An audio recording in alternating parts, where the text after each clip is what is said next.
Assalamualaikum dan selamat datang kepada sesi kupasan buku paling penting dalam dunia pelaburan. Hari ini kita akan menyelami buku perkara paling penting dalam pelaburan karya Howard Marques, seorang pelabur legenda yang mengasaskan Oak Tree Capital. Buku ini bukan sekadar panduan teknikal, tetapi ia adalah koleksi kebijaksanaan yang dikumpulkan selama beberapa dekad. Marques tidak memberikan formula ajaib, tetapi dia mengajar kita cara berfikir tentang pasaran, risiko, dan tingkah laku manusia. Dalam kupasan ini, saya akan membawa anda melalui setiap bab dengan terperinci, supaya anda dapat memahami intipati sebenar pelaburan yang berjaya. Saya akan bercakap dalam bahasa Melayu yang mudah difahami, dengan nada santai tetapi profesional. Bersiaplah untuk satu perjalanan ilmu yang panjang. Ambil masa anda, dengar dengan fokus, dan catat jika perlu. Mari kita mulakan. Bab pertama dalam buku ini adalah tentang pemikiran peringkat kedua. Howard Marques menekankan bahawa kebanyakan pelabur hanya berfikir pada peringkat pertama. Mereka melihat sesuatu secara langsung dan mudah. Contohnya, apabila berita baik keluar, mereka fikir saham akan naik. Apabila berita buruk, mereka jual. Ini adalah pemikiran cetek. Pelabur peringkat kedua pula melihat lebih dalam. Mereka bertanya, apakah yang orang lain sudah tahu? Apakah yang belum dihargai? Apakah kemungkinan yang tersembunyi? Pemikiran peringkat kedua memerlukan analisis yang lebih kompleks, termasuk psikologi pasaran, jangkaan, dan hubungan antara pelbagai faktor. Marques mengatakan bahawa untuk berjaya, kita perlu berfikir secara berbeza daripada orang ramai, tetapi pada masa yang sama, kita juga perlu betul. Ini bukan mudah. Jika anda hanya meniru orang lain, anda akan mendapat pulangan yang sama seperti mereka. Dan jika pulangan itu rendah, anda akan rugi. Oleh itu, kunci kejayaan adalah untuk memiliki pandangan yang unik dan tepat. Salah satu contoh terkenal dalam buku ini adalah tentang pasaran yang terlalu optimis atau terlalu pesimis. Apabila semua orang percaya bahawa harga akan terus naik, itu adalah masa untuk berhati-hati. Apabila semua orang panik dan menjual, itu mungkin peluang untuk membeli. Marques menekankan bahawa tiada strategi yang berfungsi sepanjang masa. Yang penting adalah kebolehan untuk menyesuaikan diri dan membaca situasi. Seterusnya, kita bincangkan tentang kecekapan pasaran. Ramai orang percaya bahawa pasaran sentiasa efisien, iaitu semua maklumat sudah terkandung dalam harga. Tetapi Howard Marques berpendapat sebaliknya. Dia mengatakan bahawa pasaran tidak sepenuhnya efisien kerana terdapat banyak faktor emosi dan psikologi yang mempengaruhi harga. Pasaran kadangkala terlalu optimis, kadangkala terlalu pesimis. Ini mewujudkan peluang bagi pelabur yang bijak. Marques mengingatkan kita bahawa walaupun pasaran boleh menjadi efisien dalam jangka panjang, dalam jangka pendek ia sering tidak rasional. Oleh itu, kita tidak boleh bergantung semata-mata pada teori pasaran efisien. Sebaliknya, kita perlu mencari ketidakcekapan, seperti saham yang terlebih nilai atau terkurang nilai. Namun, mencari ketidakcekapan bukanlah perkara mudah. Ia memerlukan pengetahuan, pengalaman, dan kesabaran. Marques juga memberi amaran bahawa jangan cuba untuk mengalahkan pasaran setiap masa. Kadangkala lebih baik untuk hanya mengikuti pasaran dengan kos yang rendah. Tetapi jika anda ingin memperoleh pulangan yang luar biasa, anda perlu bersedia untuk melakukan kerja rumah yang berat. Satu lagi perkara penting dalam bab ini adalah tentang perbezaan antara pelaburan aktif dan pasif. Marques tidak menolak pelaburan pasif, tetapi dia menekankan bahawa pelaburan aktif boleh memberikan nilai tambah jika dilakukan dengan betul. Namun, kebanyakan pengurus dana aktif gagal mengalahkan indeks. Ini kerana mereka tidak mempunyai kelebihan yang mampan. Untuk berjaya sebagai pelabur aktif, anda perlu mempunyai sesuatu yang tidak dimiliki oleh orang lain, seperti akses kepada maklumat yang lebih baik, analisis yang lebih mendalam, atau disiplin yang lebih tinggi. Sekarang kita masuk ke bab tentang nilai dan pertumbuhan. Howard Marques terkenal dengan pendekatan nilai, tetapi dia juga menghargai pertumbuhan. Apa yang penting adalah untuk membayar harga yang munasabah. Marques mengatakan bahawa pelaburan nilai dan pelaburan pertumbuhan sebenarnya tidak bertentangan. Pada hakikatnya, kedua-duanya memerlukan penilaian yang teliti. Pelabur nilai mencari saham yang dijual di bawah nilai intrinsiknya, manakala pelabur pertumbuhan mencari syarikat yang mempunyai potensi untuk berkembang pesat. Namun, jika harga terlalu tinggi, pertumbuhan pun tidak akan memberi pulangan yang baik. Marques sering mengulangi bahawa harga adalah segala-galanya. Tidak ada saham yang bagus atau buruk secara mutlak. Semuanya bergantung pada harga yang anda bayar. Sebagai contoh, saham syarikat yang hebat boleh menjadi pelaburan yang buruk jika anda membelinya pada harga yang melampau. Sebaliknya, Saham syarikat yang biasa-biasa boleh menjadi pelaburan yang baik jika anda membelinya pada harga yang sangat murah. Ini adalah konsep yang mudah tetapi ramai yang lupa. Dalam bab ini, Markets juga membincangkan tentang margin of safety, iaitu perbezaan antara harga dan nilai intrinsik. Semakin besar margin keselamatan, semakin rendah risiko kerugian. Pelabur nilai seperti Benjamin Graham dan Warren Buffett sangat menekankan margin of safety. Markets mengingatkan kita bahawa kita tidak boleh meramal masa depan dengan tepat, jadi kita perlu melindungi diri kita dengan membeli pada harga yang rendah. Ini adalah salah satu prinsip paling penting dalam pelaburan. Jangan lupa bahawa pasaran sering bertindak balas secara berlebihan, sama ada ke atas atau ke bawah. Oleh itu, kesabaran adalah kunci. Anda mungkin perlu menunggu bertahun-tahun sebelum pasaran menyedari nilai sebenar sesuatu saham. Bab seterusnya adalah tentang risiko. Markets menganggap risiko sebagai konsep yang paling kurang difahami dalam pelaburan. Kebanyakan orang mengukur risiko dengan turun naik harga, tetapi Markets mengatakan bahawa risiko sebenar adalah kemungkinan kehilangan modal secara kekal. Volatility hanyalah satu ukuran yang mudah, tetapi ia tidak menggambarkan risiko sebenar. Sebagai contoh, jika harga saham turun naik dengan kuat, itu mungkin menakutkan, tetapi jika syarikat itu kukuh, anda mungkin tidak akan kehilangan wang selagi anda tidak menjual pada masa yang salah. Sebaliknya, jika anda melabur dalam syarikat yang muflis, anda kehilangan semua modal, walaupun harganya tidak banyak turun naik. Oleh itu, Markets menekankan bahawa kita perlu memahami risiko secara kualitatif, bukan hanya kuantitatif. Risiko juga berkaitan dengan masa depan yang tidak pasti. Kita tidak boleh tahu apa yang akan berlaku, jadi kita perlu menguruskan risiko dengan cara yang bijak. Salah satu cara adalah dengan melakukan penyelidikan yang mendalam tentang syarikat, industri, dan ekonomi. Cara lain adalah dengan melakukan diversifikasi, iaitu menyebarkan pelaburan ke dalam pelbagai aset. Namun, diversifikasi tidak dapat menghapuskan risiko sepenuhnya. Ia hanya mengurangkan kesan buruk daripada satu pelaburan yang gagal. Markets juga memberi amaran tentang risiko yang tidak dijangka yang dipanggil risiko ekor. Ini adalah peristiwa jarang tetapi sangat buruk, seperti krisis kewangan global. Walaupun ia jarang berlaku, kita perlu bersedia untuknya.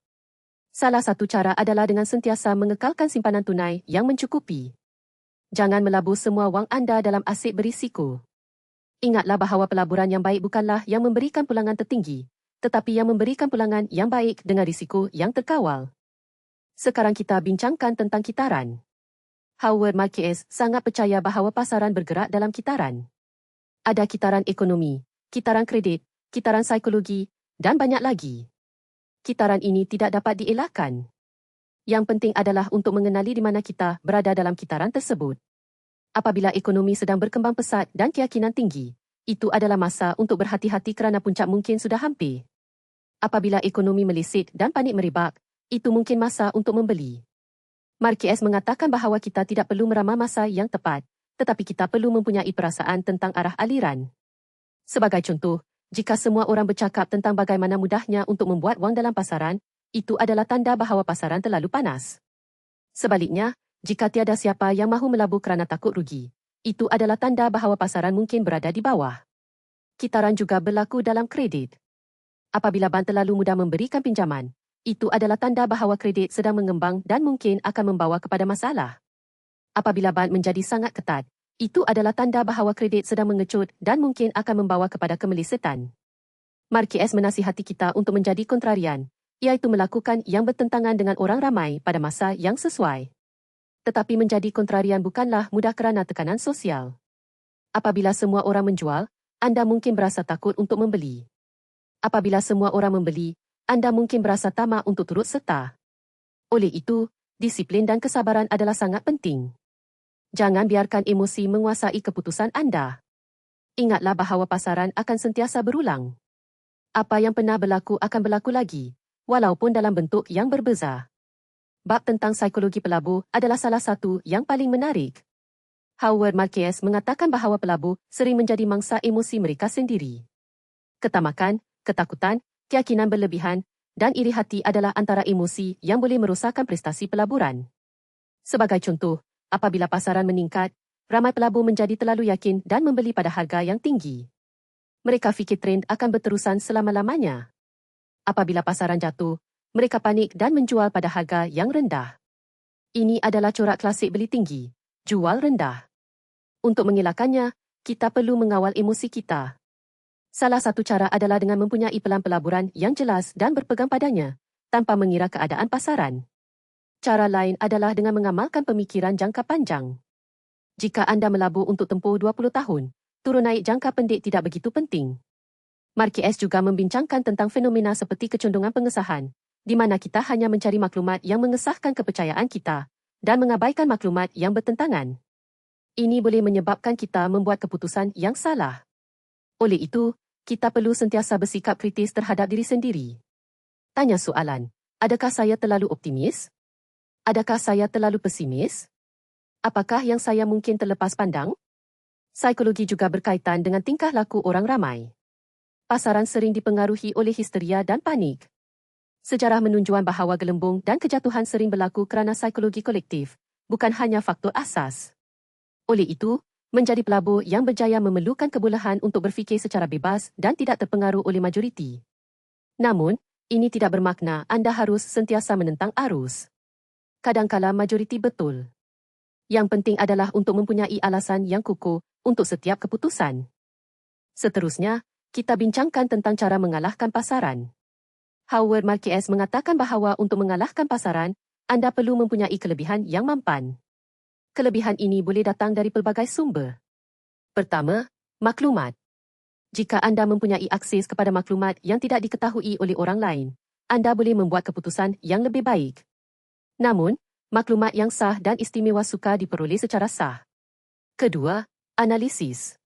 Walaupun anda mempunyai maklumat yang sama seperti orang lain, anda mungkin dapat menganalisisnya dengan lebih baik. Ini memerlukan kemahiran pemikiran peringkat kedua. Ketiga, kesabaran dan disiplin. Ramai pelabur terlalu aktif, membeli dan menjual dengan kerap. Ini meningkatkan kos dan mengurangkan pulangan. Dengan bersikap sabar dan hanya bertindak apabila ada peluang yang jelas, anda boleh mengalahkan mereka yang terlalu sibuk. Keempat, pengurusan risiko. Dengan melindungi modal anda semasa pasaran buruk, anda boleh mengelakkan kerugian besar yang sukar dipulihkan. Marquez menekankan bahawa pulangan yang konsisten adalah lebih baik daripada pulangan yang tinggi tetapi tidak menentu. Jangan cuba untuk menjadi wira dengan mengambil risiko yang berlebihan. Sebaliknya, fokus untuk tidak kehilangan wang. Ini mungkin kedengaran konservatif, tetapi dalam jangka panjang, ia akan membuahkan hasil. Satu lagi perkara penting adalah tentang masa. Walaupun mustahil untuk meramal masa yang tepat, anda boleh mengambil kesempatan daripada ketidakcekapan pasaran. Sebagai contoh, apabila pasaran jatuh dengan mendadak, itu adalah masa untuk membeli jika anda mempunyai tunai. Apabila pasaran melonjak terlalu tinggi, itu adalah masa untuk menjual dan mengambil keuntungan. Tetapi jangan cuba untuk meramal puncak dan dasar yang tepat. Sebaliknya, gunakan konsep seperti purata kos ringgit, di mana anda melabur secara tetap tanpa mengira harga. Ini dapat mengurangkan kesan turun naik. Bab tentang hubungan antara risiko dan pulangan adalah asas. Howard Marquez mengingatkan kita bahawa pulangan yang lebih tinggi biasanya memerlukan risiko yang lebih tinggi. Tetapi ini tidak bermakna bahawa dengan mengambil risiko yang lebih tinggi, anda pasti akan mendapat pulangan yang lebih tinggi. Sebaliknya, risiko yang lebih tinggi hanya meningkatkan kemungkinan pulangan yang lebih tinggi, tetapi juga kemungkinan kerugian yang lebih besar. Oleh itu, kita perlu memilih risiko yang bijak.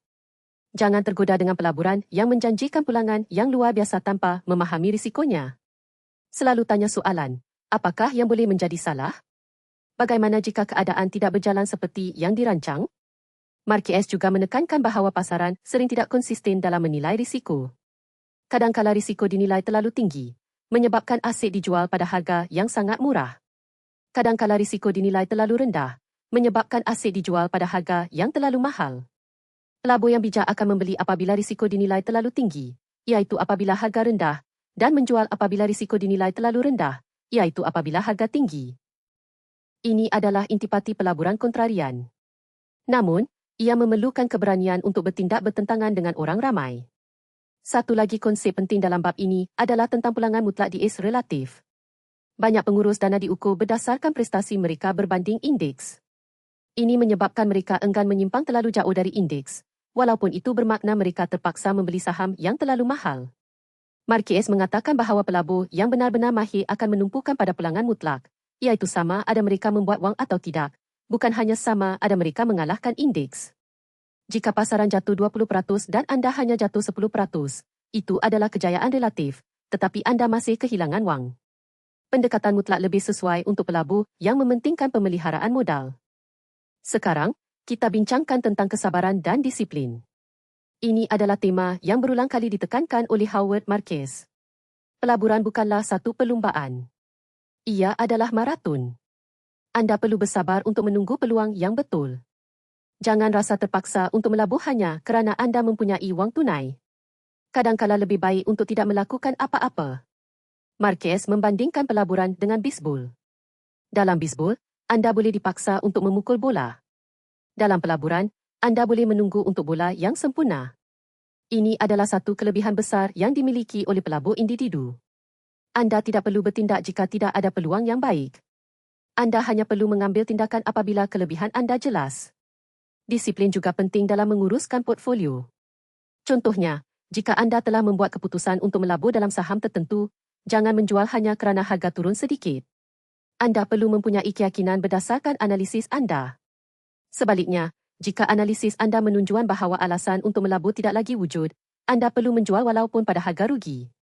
Disiplin juga bermaksud mengawal emosi.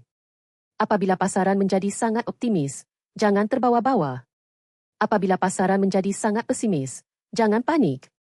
Ingatlah nasihat Warren Buffett, takut apabila orang lain tamak, dan tamak apabila orang lain takut. Ini adalah nasihat yang mudah tetapi sukar diamalkan. Untuk membantu disiplin, Marquez mencadangkan agar kita mempunyai pelan pelaburan bertulis. Pelan ini harus mengandungi objektif, strategi, dan kriteria untuk membeli dan menjual. Dengan mengikuti pelan ini, anda dapat mengelakkan keputusan impulsif. Bab tentang perangkap pelaburan adalah amat berguna. Howard Marquez menyenaraikan beberapa kesilapan biasa yang dilakukan oleh pelabur. Antaranya adalah terlalu bergantung pada ramalan. Ramalan ekonomi dan pasaran sangat sukar dan sering salah. Jangan membuat keputusan berdasarkan ramalan jangka pendek. Sebaliknya, tumpukan pada analisis asas dan nilai intrinsik. Kesilapan lain adalah mengejar prestasi. Apabila saham tertentu telah naik dengan mendadak, ramai pelabur tergoda untuk membelinya kerana mereka fikir trend akan berterusan. Ini biasanya membawa kepada kerugian kerana mereka membeli pada harga puncak. Satu lagi perangkap adalah terlalu yakin dengan kejayaan lepas. Jika anda telah berjaya dalam beberapa pelaburan, anda mungkin mula percaya bahawa anda tidak boleh salah. Ini adalah keyakinan berlebihan yang berbahaya. Pasaran sentiasa berubah, dan apa yang berkesan sebelum ini mungkin tidak berkesan lagi. Oleh itu, kita perlu sentiasa merendah diri dan terus belajar. Marquez juga memberi amaran tentang bahaya hutang. Penggunaan ledrage boleh meningkatkan pulangan, tetapi ia juga boleh meningkatkan risiko dengan mendadak. Apabila pasaran menentang anda, hutang boleh memaksa anda untuk menjual pada masa yang paling buruk. Oleh itu, elakkan atau hadkan penggunaan ledrage. Akhir sekali, jangan lupa tentang kos urus niaga. Setiap kali anda membeli atau menjual, ada kos seperti komisen dan spread.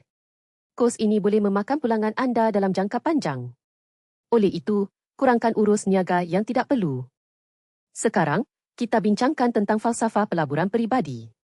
Howard Marquez mengatakan bahawa setiap pelabur perlu mempunyai falsafah yang berasaskan nilai-nilai dan kepercayaan mereka sendiri. Tidak ada satu pendekatan yang sesuai untuk semua. Ada yang lebih selesa dengan pelaburan nilai, ada yang lebih suka pelaburan pertumbuhan, ada yang lebih suka indeks. Yang penting adalah untuk memahami kekuatan dan kelemahan anda sendiri. Jika anda tidak mempunyai masa atau kemahiran untuk menganalisis saham secara mendalam, maka lebih baik untuk melabur dalam dana indeks kos rendah. Jika anda mempunyai pengetahuan dan pengalaman, anda boleh mencuba strategi yang lebih aktif. Marquez sendiri adalah pelabur nilai yang berdisiplin, tetapi dia tidak menolak pelaburan pertumbuhan jika harganya berpatutan. Falsafahnya adalah untuk sentiasa mencari nilai dan mengurus risiko. Dia juga menekankan bahawa anda perlu jujur dengan diri sendiri. Jangan cuba menjadi seseorang yang anda tidak. Jika anda seorang yang tidak suka risiko, jangan melabur dalam aset yang sangat tidak menentu hanya kerana orang lain melakukannya. Pelaburan yang baik adalah yang sesuai dengan personaliti dan matlamat kewangan anda. Selain itu, Marquez mengingatkan kita bahawa pelaburan adalah satu proses pembelajaran sepanjang hayat. Pasaran sentiasa berubah, dan kita perlu menyesuaikan diri. Baca buku, hadiri seminar, dan berbincang dengan pelabur lain. Tetapi pada akhirnya, keputusan adalah milik anda sendiri. Jangan serahkan sepenuhnya kepada orang lain, kerana mereka tidak akan bertanggungjawab atas kerugian anda. Bab tentang peranan nasib dalam pelaburan adalah satu pengakuan yang jujur. Howard Marques mengakui bahawa nasib memainkan peranan yang besar dalam kejayaan pelaburan. Kadangkala pelabur yang bijak membuat keputusan yang betul, tetapi keadaan tidak memihak kepada mereka. Sebaliknya, pelabur yang kurang bijak mungkin bernasib baik kerana faktor luar. Oleh itu, kita tidak boleh menilai prestasi seseorang hanya berdasarkan hasil jangka pendek. Sebaliknya, kita perlu menilai proses dan pemikiran di sebalik keputusan itu. Jika proses itu betul, tetapi hasilnya buruk, itu adalah nasib malang. Jika proses itu salah, tetapi hasilnya baik, itu adalah nasib baik. Dalam jangka panjang, proses yang betul akan menghasilkan hasil yang baik, manakala proses yang salah akan membawa kepada kegagalan. Oleh itu, fokus pada proses, bukan pada hasil setiap transaksi. Jangan terlalu gembira dengan keuntungan yang tidak dijangka, dan jangan terlalu kecewa dengan kerugian yang tidak dijangka. Teruskan memperbaiki proses anda. Marques juga berkata bahawa kita perlu merendah diri dan mengakui bahawa kita tidak dapat mengawal segala-galanya. Pasaran adalah kompleks dan sering tidak rasional. Yang boleh kita lakukan adalah membuat keputusan yang terbaik dengan maklumat yang ada. Selepas itu, kita perlu menerima apa sahaja yang berlaku. Dengan sikap ini, kita dapat mengelakkan tekanan yang tidak perlu dan membuat keputusan yang lebih tenang. Sekarang kita masuk ke bab tentang pelaburan dalam krisis. Howard Marques mempunyai pengalaman yang luas dalam krisis kewangan. Dia mengatakan bahawa krisis adalah masa terbaik untuk membuat wang, tetapi ia juga masa yang paling sukar secara emosi. Apabila pasaran runtuh, semua orang panik dan menjual. Harga jatuh ke tahap yang tidak masuk akal. Inilah masa untuk membeli. Tetapi untuk berbuat demikian, anda perlu mempunyai tunai dan keberanian. Anda juga perlu mempunyai keyakinan bahawa pasaran akan pulih pada akhirnya. Sejarah menunjukkan bahawa setiap krisis, tidak kira betapa buruknya, akhirnya akan berakhir. Mereka yang membeli di dasar akan mendapat keuntungan yang besar. Namun, sukar untuk mengetahui bila dasar itu tiba. Oleh itu, jangan cuba untuk menangkap dasar yang tepat. Sebaliknya, belilah secara beransur-ansur apabila harga semakin murah. Marques juga menekankan bahawa jangan cuba untuk memegang saham yang jelas akan muflis. Walaupun harganya sangat murah, jika syarikat itu tidak dapat bertahan, ia adalah perangkap nilai. Oleh itu, lakukan penyelidikan yang teliti. Cari syarikat yang kukuh dengan hutang yang rendah dan aliran tunai yang positif. Syarikat seperti ini mungkin akan melalui krisis dan muncul lebih kuat. Satu lagi strategi semasa krisis adalah untuk membeli aset yang tidak popular. Contohnya, bon sampah yang dijual pada harga yang sangat rendah. Jika anda percaya bahawa kadar kemungkinan tidak akan setinggi yang dijangkakan, anda boleh memperoleh pulangan yang luar biasa. Tetapi sekali lagi, ia memerlukan analisis dan keyakinan. Bab tentang fleksibiliti dan ketekalan adalah penting. Howard Marques mengatakan bahawa kita perlu fleksibel dalam pendekatan kita, tetapi konsisten dalam prinsip kita. Pasaran sentiasa berubah, dan apa yang berfungsi dalam satu persekitaran mungkin tidak berfungsi dalam persekitaran yang lain. Oleh itu, kita perlu bersedia untuk menyesuaikan strategi kita. Sebagai contoh, jika kadar faedah rendah, saham pertumbuhan mungkin lebih menarik. Jika kadar faedah tinggi, saham nilai mungkin lebih baik. Jika inflasi tinggi, aset seperti emas atau hartanah mungkin lebih sesuai. Fleksibiliti juga bermaksud bersedia untuk mengakui kesilapan. Jika anda membuat keputusan yang ternyata salah, jangan berdegil. Sebaliknya, betulkan dengan segera. Namun, pada masa yang sama, kita perlu konsisten dengan prinsip asas kita seperti disiplin dan tumpuan pada nilai. Jangan ubah falsafah hanya kerana pasaran berubah. Prinsip asas ini adalah seperti kompas yang membimbing kita. Tanpanya, kita akan mudah terpengaruh oleh trend dan emosi. Marques juga menasihati agar kita tidak terlalu yakin dengan mana-mana strategi tertentu. Sentiasa ada kemungkinan bahawa strategi itu akan gagal dalam keadaan tertentu. Oleh itu, kita perlu memperbagaikan bukan sahaja dari segi aset, tetapi juga dari segi strategi.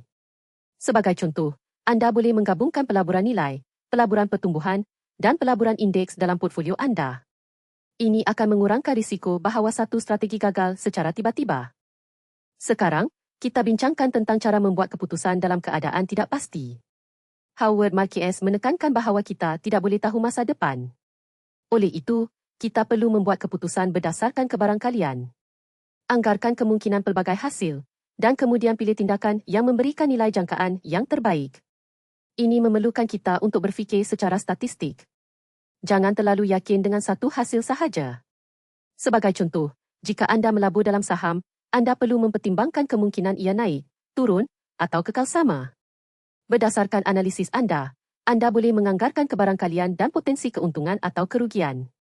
Jika nilai jangkaan positif, ia mungkin pelaburan yang baik.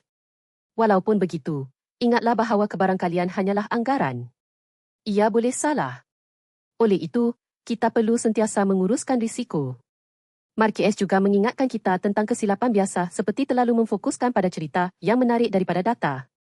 Kadangkala kita terpikat dengan naratif yang hebat tentang syarikat, tetapi asasnya mungkin tidak kukuh. Oleh itu, kita perlu mengimbangi antara cerita dan angka. Selain itu, jangan lupa tentang bias kognitif seperti keterlaluan keyakinan. Apabila kita yakin dengan sesuatu, kita cenderung untuk mengabaikan bukti yang bertentangan. Untuk mengelakkannya, kita boleh menggunakan teknik seperti memainkan peranan sebagai musuh. Bayangkan anda adalah seorang yang tidak percaya dengan keputusan anda dan cuba cari kelemahan dalam hujah anda. Ini dapat membantu anda melihat perspektif yang lebih seimbang. Bab tentang peranan pasaran dalam menyediakan maklumat adalah mendalam. Howard Marquez mengatakan bahawa pasaran bukan sahaja tempat untuk membeli dan menjual, tetapi juga sumber maklumat yang berharga. Dengan melihat harga dan dulum, kita dapat menilai sentimen pasaran. Sebagai contoh, jika harga saham jatuh secara tiba-tiba dengan dulum yang tinggi, itu mungkin menunjukkan panik. Jika harga naik perlahan-lahan dengan dulum yang rendah, itu mungkin menunjukkan keyakinan yang beransur-ansur. Namun, kita perlu berhati-hati. Harga pasaran bukanlah penunjuk yang sempurna. Ia boleh dipengaruhi oleh banyak faktor jangka pendek. Oleh itu, kita perlu menggunakan maklumat ini sebagai satu daripada banyak alat analisis. Jangan terlalu bergantung pada pergerakan harga harian. Sebaliknya, lihat trend jangka panjang. Marquez juga membincangkan tentang konsep pasaran sebagai mekanisme penemuan harga. Pasaran mengumpulkan pendapat semua peserta, dan harga yang terhasil adalah perawajaran dari pendapat tersebut. Jika pendapat majoriti adalah betul, harga adalah wajar. Tetapi seperti yang kita tahu, majoriti sering salah dalam jangka pendek. Oleh itu, kita perlu bersedia untuk berbeza pendapat dengan pasaran. Namun, berbeza pendapat bukanlah alasan untuk menjadi degil. Anda perlu mempunyai alasan yang kukuh mengapa pasaran salah. Jika anda tidak dapat memberikan alasan yang kukuh, mungkin anda yang salah. Intinya adalah untuk menghormati pasaran, tetapi tidak tunduk kepadanya. Sekarang kita masuk ke bab tentang cara membina portfolio yang kukuh. Howard Marquez mencadangkan pendekatan yang seimbang. Jangan letak semua telur dalam satu bakul, tetapi jangan juga terlalu mempelbagaikan sehingga pulangan anda menjadi sederhana. Cari keseimbangan yang sesuai dengan matlamat dan toleransi risiko anda. Portfolio yang baik terdiri daripada aset yang tidak berkorelasi antara satu sama lain. Sebagai contoh, apabila saham jatuh, bond mungkin naik. Apabila kedua-duanya jatuh, mungkin emas atau tunai akan melindungi nilai. Oleh itu, pelbagaikan merentasi kelas aset yang berbeza. Selain itu, Marquez menekankan bahawa saiz kedudukan adalah penting. Jangan melabur terlalu banyak dalam satu saham, walaupun anda sangat yakin. Sebaiknya tetapkan had maksimum, misalnya 5% daripada portfolio untuk setiap saham. Ini akan mengurangkan impak jika sesuatu berlaku yang tidak dijangka. Satu lagi aspek penting adalah pengurusan tunai. Tunai adalah aset yang selamat, tetapi ia juga tidak memberikan pulangan. Oleh itu, kita perlu menentukan jumlah tunai yang optimum. Semasa pasaran mahal, pegang lebih banyak tunai. Semasa pasaran murah, gunakan tunai untuk membeli. Ini memerlukan kita untuk sentiasa menilai keadaan pasaran. Marquez juga mengingatkan kita tentang kos peluang. Memegang tunai bermakna anda kehilangan peluang untuk mendapat pulangan jika pasaran naik. Tetapi ia juga melindungi anda daripada kerugian jika pasaran jatuh. Oleh itu, keputusan ini bergantung pada pandangan anda terhadap masa depan. Tidak ada jawapan yang betul mutlak. Bab tentang penjualan adalah sama penting dengan pembelian. Howard Marquez mengatakan bahawa ramai pelabur tidak tahu bila untuk menjual. Ada 3 sebab utama untuk menjual. Pertama, jika harga telah mencapai nilai intrinsik atau melebihinya. Jangan tamak dan tunggu lebih tinggi lagi. Ambil keuntungan. Kedua, jika alasan asal untuk membeli tidak lagi wujud. Contohnya, jika syarikat menghadapi masalah asas yang baru. Ketiga, Jika anda menemui peluang yang lebih baik, kadangkala lebih baik untuk menjual saham yang biasa-biasa dan membeli saham yang lebih menarik. Inilah konsep kos peluang. Marquez juga memberi amaran tentang jebakan yang dipanggil kesan SAO. Kita sering terikat dengan harga belian asal kita. Jika saham jatuh di bawah harga belian, kita enggan menjual kerana mahu tunggu sehingga pulang modal. Ini adalah kesilapan. Keputusan jual beli harus berdasarkan nilai sekarang dan prospek masa depan, bukan harga yang anda bayar. Jika saham itu buruk, lebih baik akui kesilapan dan jual, walaupun rugi. Wang yang anda selamatkan boleh dilaburkan semula dalam peluang yang lebih baik. Jangan biarkan ego menghalang anda. Satu lagi perkara adalah tentang jualan secara beransur-ansur. Jika anda mempunyai kedudukan yang besar, jangan jual semuanya sekaligus kerana boleh menekan harga. Sebaliknya, jual secara berperingkat. Ini akan memberikan anda harga purata yang lebih baik. Sekarang kita bincangkan tentang mentaliti yang diperlukan untuk berjaya. Howard Marquez menekankan kerendahan hati dan keyakinan yang seimbang. Jangan terlalu yakin sehingga anda mengabaikan risiko, tetapi jangan juga terlalu rendah diri sehingga anda tidak berani mengambil tindakan. Keyakinan harus berdasarkan kajian dan pengalaman, bukan pada gerak hati. Marquez juga menekankan pentingnya sikap ingin tahu. Sentiasa belajar dan mencari ilmu baru. Dunia pelaburan sentiasa berkembang. Alat baru, pasaran baru, dan strategi baru muncul setiap hari. Jangan menjadi ketinggalan zaman. Baca buku, artikel, dan laporan. Hadiri persidangan dan bincang dengan rakan sekerja. Namun, jangan mudah terpengaruh dengan tren baru. Uji setiap idea dengan analisis yang teliti. Selain itu, Marquez mengingatkan kita bahawa pelaburan adalah satu perjalanan yang panjang. Jangan menilai kejayaan berdasarkan 1 atau 2 tahun sahaja. Fokus pada proses dan hasil jangka panjang. Jika anda konsisten dengan prinsip yang betul, pada akhirnya anda akan berjaya. Dan jangan lupa untuk menikmati perjalanan ini. Pelaburan boleh menjadi menyeronokkan jika anda tidak terlalu tertekan dengan keputusan jangka pendek. Nikmati proses pembelajaran dan penemuan. Akhir sekali, Howard Marquez mengulangi mesej utama bukunya. Tiada satu pun perkara yang paling penting. Semua perkara saling berkaitan. Anda perlu memahami pemikiran peringkat kedua, mengurus risiko, mengenali kitaran, mengawal emosi, dan mempunyai disiplin. Semua ini adalah penting. Jika anda hanya fokus pada satu aspek, anda akan gagal. Oleh itu, jadilah pelabur yang holistik. Buku ini adalah himpunan kebijaksanaan yang telah diuji oleh masa. Walaupun ia ditulis beberapa tahun yang lalu, prinsip-prinsipnya tetap relevan. Pasaran mungkin berubah, tetapi sifat manusia tidak. Ketamakan dan ketakutan akan sentiasa ada. Oleh itu, dengan memahami psikologi dan kitaran, anda boleh membuat keputusan yang lebih baik. Saya harap kupasan selama ini memberikan anda pandangan yang berguna. Ambil apa yang boleh dan praktikan dalam pelaburan anda sendiri. Ingatlah bahawa pengetahuan tanpa tindakan adalah sia-sia. Mulakan langkah pertama hari ini. Mungkin dengan membaca semula catatan ini atau buku asalnya. Selamat melabur dan semoga berjaya. Terima kasih kerana mendengar sehingga ke akhirnya. Jumpa lagi dalam video akan datang. Wassalam.